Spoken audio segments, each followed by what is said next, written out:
네, 안녕하십니까. 12월 5일 외과학교실 리서치 세미나 이제 발표 시작하도록 하겠습니다. 오늘 발표는 두 분 강사 선생님이 준비해 주셨고요. 첫 번째는 대장문외과의 이용준 선생님이 발표하시기로 했고, 두 번째는 용인세브란스의 문길성 선생님이 발표해 주시기로 했습니다. 전체 채팅창에 두 분 강사 선생님에 대한 발표 후 피드백을 링크를 올려놨으니 발표 끝난 후에 참여하신 선생님들께서 작성하고 나가주시길 부탁드리겠습니다. 먼저 첫 번째로 이용준 선생님 준비하신 발표 시작해 주시면 감사하겠습니다. Thank you for giving me an opportunity to present myself. My name is Yongjun Lee. I'm clinical fellow in division of colorectal surgery. Today I'm going to talk about a topic which reveals interaction between CD4 cells and tumor cells in colorectal cancer using single cell analysis.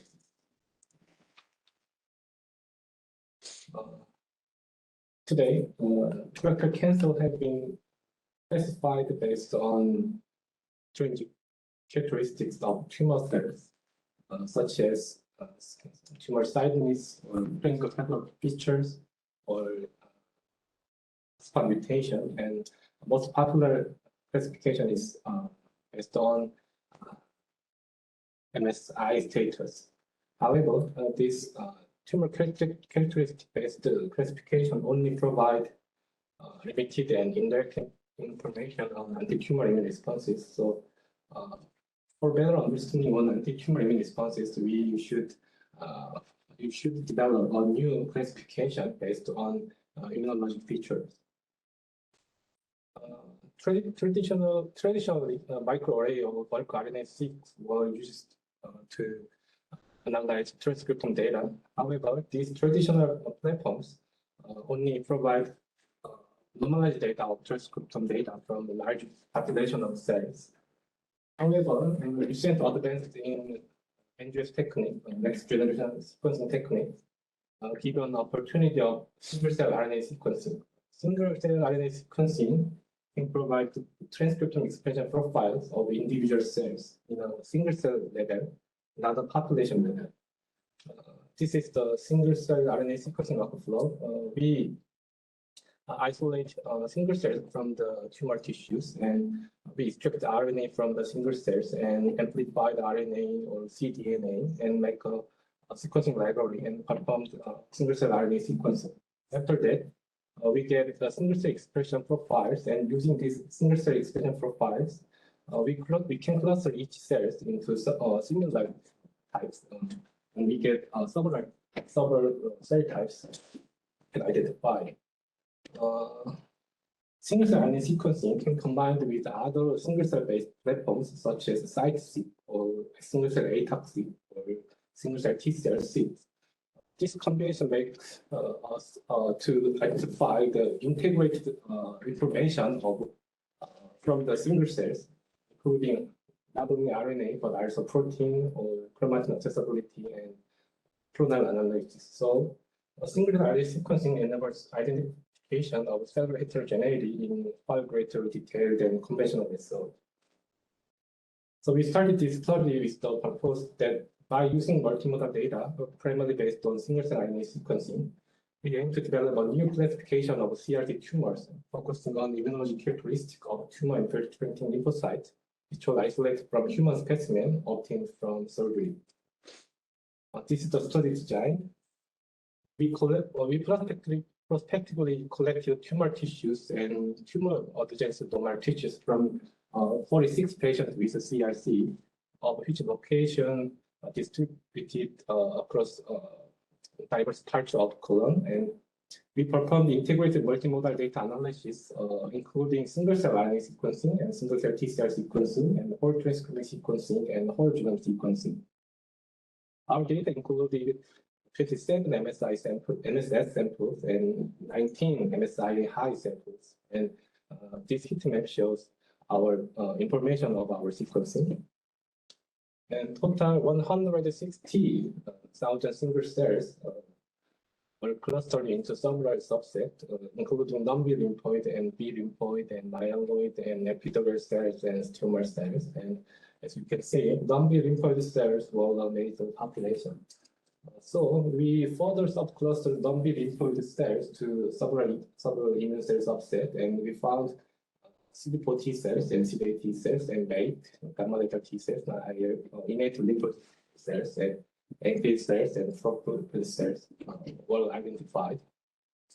And interestingly, CD4 T cells and profilin cells were enriched in tumor tissue compared to normal tissue. And when we further subcluster profilin cells into CD4, CD8, and gamma delta or NK cells, CD4 T cells, so proliferating CD4 T cells were increased in tumor tissue compared to normal tissue. So in short, CD4 T cells were enriched in tumor tissues compared to normal tissues. So because CD4 T cells were enriched in tumor tissue, we further subclustered CD4 T cells into a several subset, and we found there were naive CD4 T cells and follicular helper T cells and helper type 1, helper type 17, regulatory, proliferating, and heat shock protein cells. In immunology, traditionally, CD4 T cells can be clustered into principal several lineages according to the distinct secretion of cytokine. For example, Th1 can secrete interferon gamma and have a lowering inflammation, and Th2 have a lowering myeloid, and Th17 can secrete IL-17 and have a lowering autoimmunity, and TFH, follicular helper T cells, can make a B cell to produce antibody. And as you know, there is other well-known cells, regulatory T cells, which can suppress anti-tumor immune response. So in our single-cell RNA sequencing-based clustering, tumor infiltrating CD4 T cells to be classified into classical lineages of CD4 T cells. And then we compare the frequency of each subset among the normal tissue and tumor tissue, and we found that naive T cell and heat shock protein cells were enriched in normal tissue compared to tumor tissue. However, TFH cell, Th1, Th17, Treg, profilin T cells were enriched in tumor tissue compared to normal tissues. And because we did matched single-cell T-cell sequencing with single-cell RNA sequencing, we can get clonal information from the CD4 T-cells. So we examined the composition of CD4 T-cell subset in each clonotype. And in this graph, each bar represents each clonotype, and each color represents each CD4 T-cell subset. And as you can see, in each clonotype, there are several CD4 T cell subset. However, usually there is most dominant CD4 T cell subset, which contained over 50% of each clonotype. So when we calculate the dominant subset in each clonotype, except for 17 clonotype have a no dominant subset. However, almost clonotype have a dominant subset, and the dominant subsets included TH8 and TH1 and TH17 and Treg. So tumor infiltrating CD4 T cells can be divided into four principal lineages: TH8, TH1, and TH17 Treg, according to their distinctive features of transcription and clonal profiles. Because there are four principal CD4 T cell lineages, we then subgrouped each collected tumors based on most enriched reads of CD4 T cells in tumors. So this shows our strategy, and we subgroup each tumor based on the most enriched CD4 T cell lineage into four subgroups: TFH, TH1, TH17, and Treg enriched subgroups. So this shows the clinical pathology features and mutation profile and tumor mutation burdens of each four subgroups. And this data shows sinus stage, MSI status, CMS subtype, and hotspot mutations, and the proportion of immune cells. And this table shows the summary of cardinal feature of each subtype, each subgroup. So the most important thing is that our new classification is different from the most popular classification in CRC, MSI status. So A new classification based on the most enriched CD4 T cell lineages is distinct from the conventional classification in CRC. Next, we wondered whether this new classification can predict patient survival. So we extract signature genes of each group, subgroup, and we apply these to our bulk RNA data set from 2,146 CRC patients, and we found that the patients with a high expression of Th1 subgroup signature genes showed a favorable prognosis than the patients with low expression of Th1 subgroup signature genes, and notably, the Th1 subgroup signature genes can further stratify the prognosis of MSS patients. This means that our new classification have a prognostic power over the MSI status-based classification. So Th1 enriched tumors shows a very favorable prognosis. So, and then because Th1 enriched subgroup have a favorable prognosis, next we wondered why the Th1 enriched subgroup have a favorable prognosis. So we did differential expression gene analysis, DEG analysis between Th1 cells and other CD4 T cells, and we found that Th1 cells expressed highly interferon gamma, and not only interferon gamma, but also several cytotoxic molecules, including granzyme P and perforin and granulysin.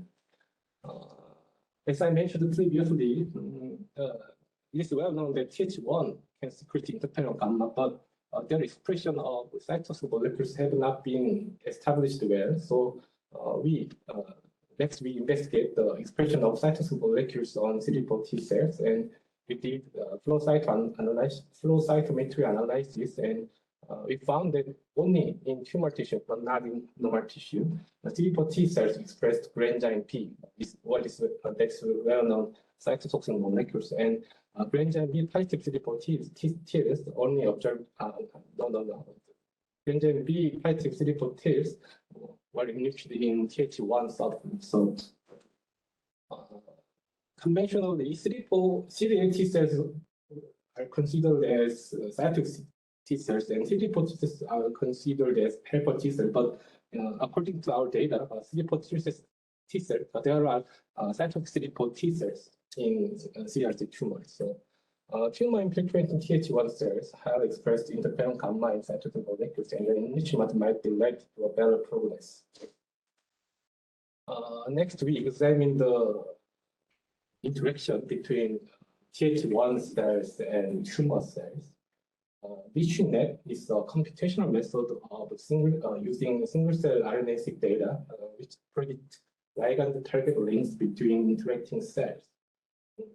This is the result, and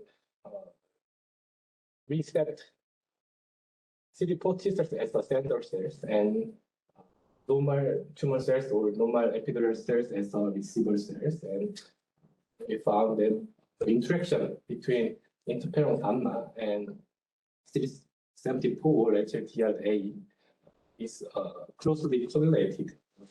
This means that Th1 can secrete interferon gamma, and responding upon interferon gamma, tumor cells can express CD74 and HLDRA, and CD74 and HLDRA are well-known MHC class II molecules. And these interferon gamma pathway genes are enriched in Th1 subgroups in whole transcript data and single-cell sequencing data.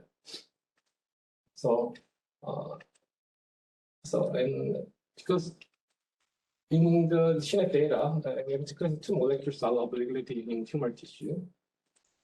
Next, we examine the MHC class molecules on tumor tissue.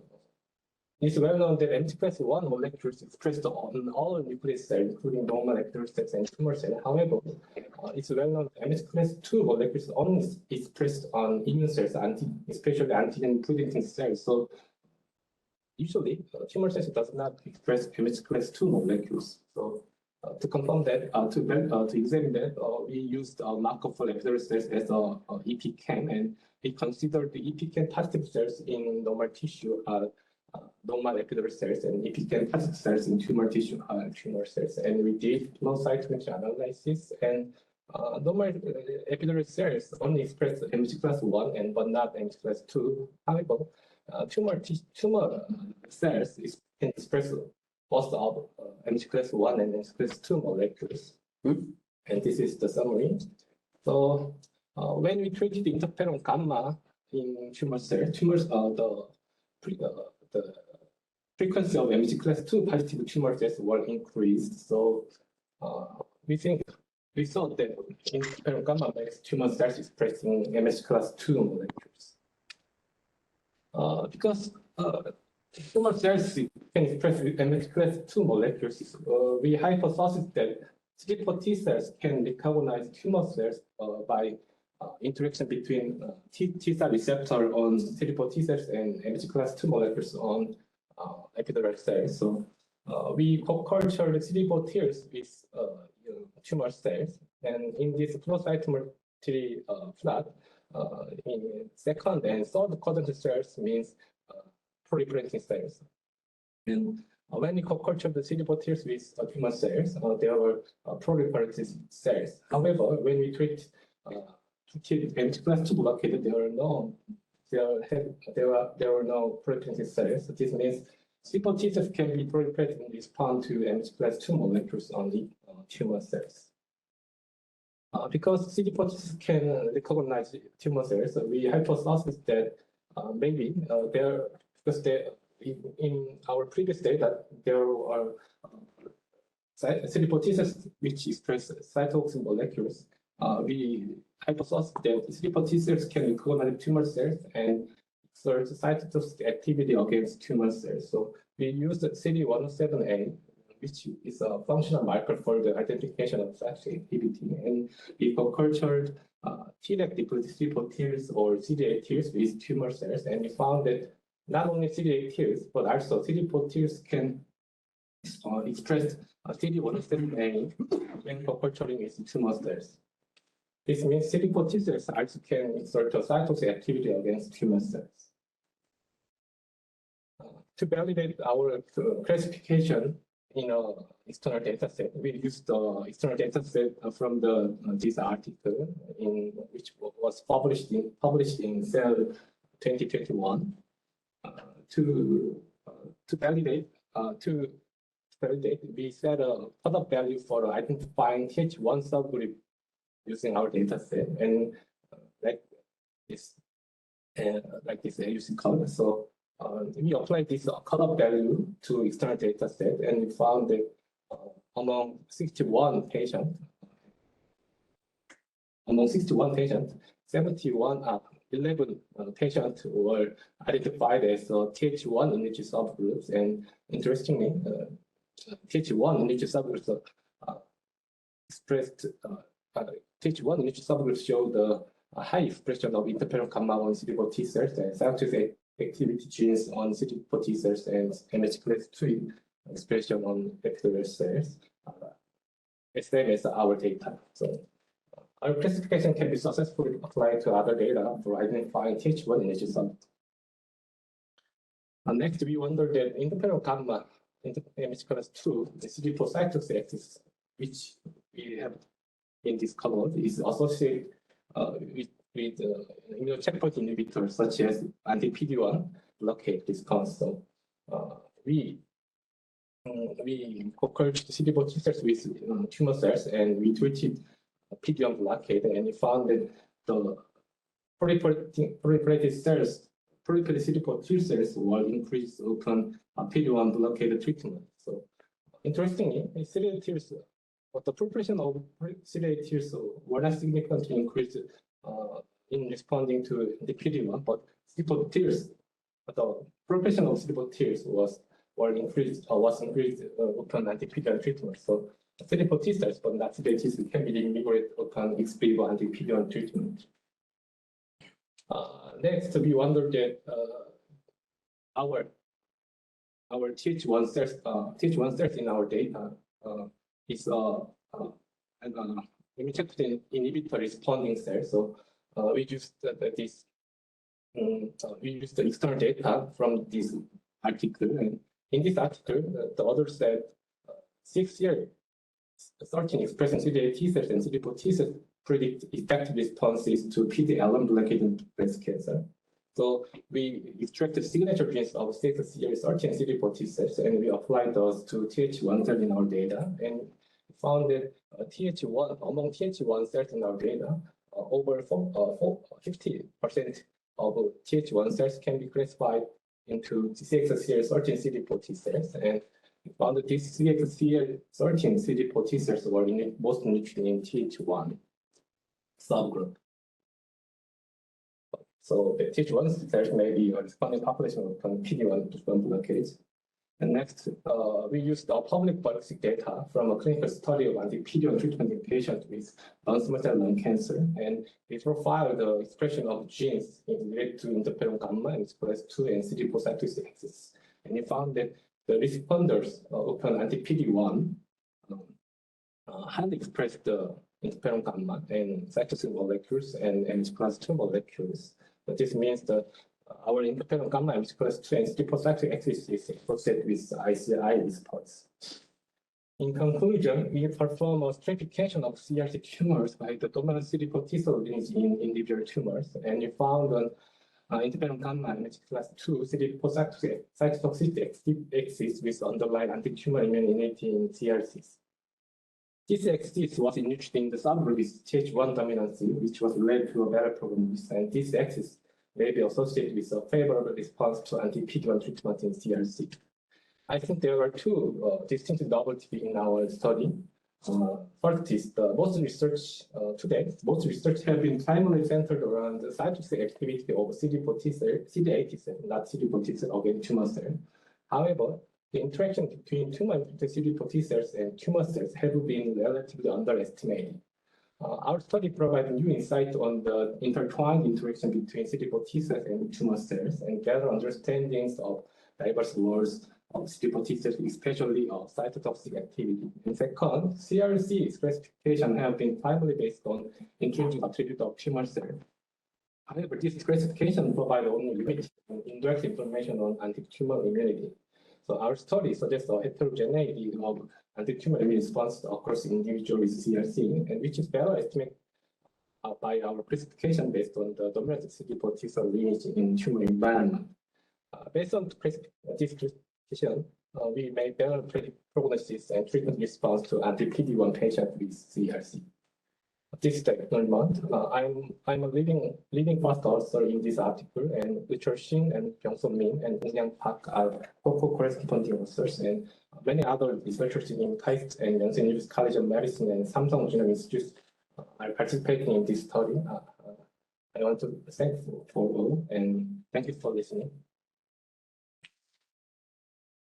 네, 이용준 선생님 발표 감사합니다. 그 발표 들으시고 혹시 코멘트나 질문 있으시면 자유롭게 디스커션 해주시면 감사하겠습니다.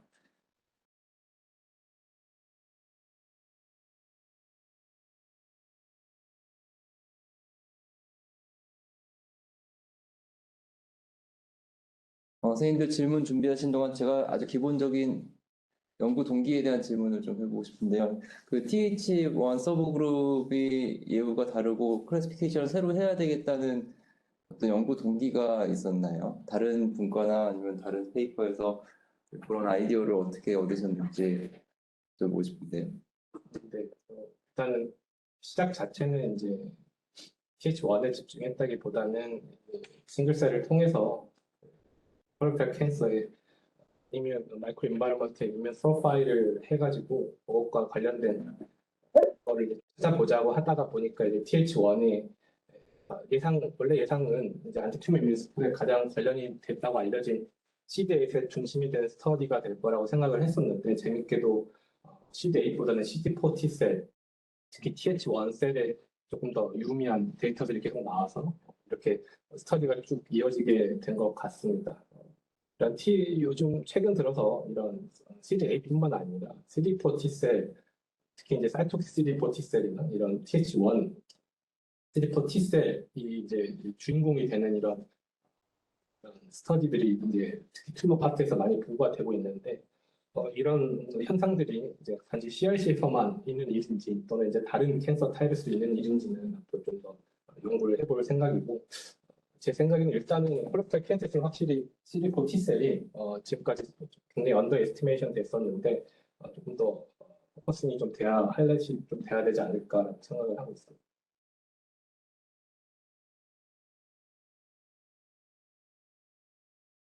혹시 질문이나 코멘트 또 있으시면 부탁드리겠습니다.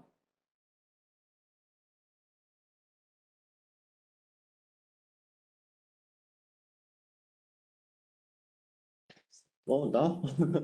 현재까지 아무도 질문이 없네요. 김승기입니다. 현재까지 코로레타 캔서에서 면역감염 억제제의 반응을 예측할 수 있는 거는 다른 캔서는 PDL이라는 익스프레션이거든요.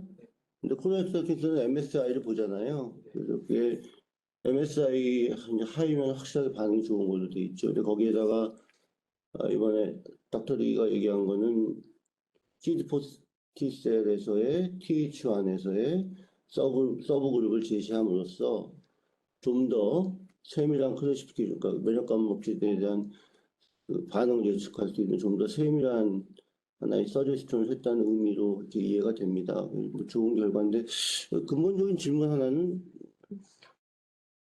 토마스에서 MH 클래스 2가 발현돼요? 네, 그래서 이제 원래 우리 몸에도 3개만 나오잖아요. 마크로파이 TC하고 B3에서만. 네, 그래서 원래는 안티젠 프린스에서만 MT 클래스 2가 발견됐다고 알려졌기 때문에 그래서 교수님이 말씀하신 것처럼 CD4 T셀이 다이렉트하게 튜머 셀을 레코그니션 하지는 못하고 네. APC 셀에 의해서 이 그냥 이제 자극을 받는다로만 컨셉이 굉장히 굳어 있었습니다. 네. 저희가 이 팩스에서 보여드리는 것처럼 튜머 셀에서 노멀 셀에서 발현하지 않다가도 튜머 셀에서 발현을 하게 되고 이 이유가 저희는 TH1 셀이 되는 인터페론 감마에 의해서 이게 올라간다는 걸 보였습니다. 그래서 이게 이제 좀 원래 이거지 컨셉이랑 굉장히 다른 결과고 이게 네. 네. 등에서는 알려진 이뮤놀로직한 이거와 다른 이제 또 메커니즘이 있을 수 있겠다 하는 것들이 이제 재밌는 것 같습니다. 아니 이게 이제 제너럴한 컨셉이에요. 제너럴 컨셉은 아니고요. 요게 이제 이런 비슷한 사이토틱 CD4 T셀 또는 이런 사이토틱 CD4 T셀이 튜머셀 레코니션 한다는 게 재작년에 셀의 블래더 캔서에서 처음 나왔었고요. 재작년에. 네, 블래더 캔서 이후에는 저희 콜레스테롤 캔서에서는 처음인 것 같습니다. 기본적으로 그 MH 클래스 2를 발현하는 세포는 우리 몸에 3가지밖에 없잖아요. D씨하고 마크로파지하고 B셀만. 그리고 CD4가 캔서셀을 죽이는 거는 네. CD8를 라이센싱해서 네, CD8셀이 워킹하는데 CD4가 네, 그 페이스세이프로 네, 하는데 좀 직접 죽인다는 거 아니에요? 그러니까 직접 죽이니까 네, 네, MH 클래스 2가 나와야 직접 죽일 거 아니에요, CD4가. 그렇죠. 네, 그죠.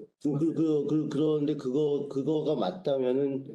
CD4 T셀, 특히 TH1, 여기서 저기 얘기하고 있는 그거에 그 관문 억제제, 그 PDL한 발현이 네. 중요한 프레딕티브 마커가 될 수 있겠네. 그렇죠. 그래서 저희가 CD4 T 굉장히 재밌네, 이거. 난. 네, CD4 T셀에 안티피잔 쳐봤더니 메인비고레이션이 예, 그렇죠. 데이터 봤거든요, 아까 이게. 아무튼 뭐 좋은 새로운 그 면역 관문 억제제 시대에 이제 우리가 본격적으로 접어들고 있는데 더 확대될 거 아닙니까, 이 이야기? 네, 이 새로운 프레딕티브 마커를 찾는 데 있어서 굉장히 노벨티 있는 데이터라고 생각이 됩니다. 감사합니다.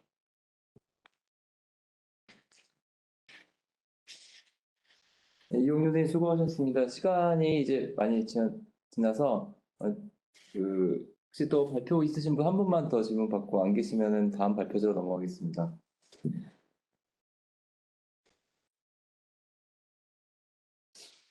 네, 이용 교수님 감사드리고요. 다음 발표자인 그 용인세브란스의 문길성 선생님 발표자를 공유해 주시고 발표 진행해 주시면 되겠습니다. 저희 아까 말씀드렸지만 전체 채팅창에 두 분 발표자에 대한 그 평가표 링크를 올려놨으니 이따가 세미나 끝나고 나가시기 전에 한 번씩 클릭해서 확인해 보십시오.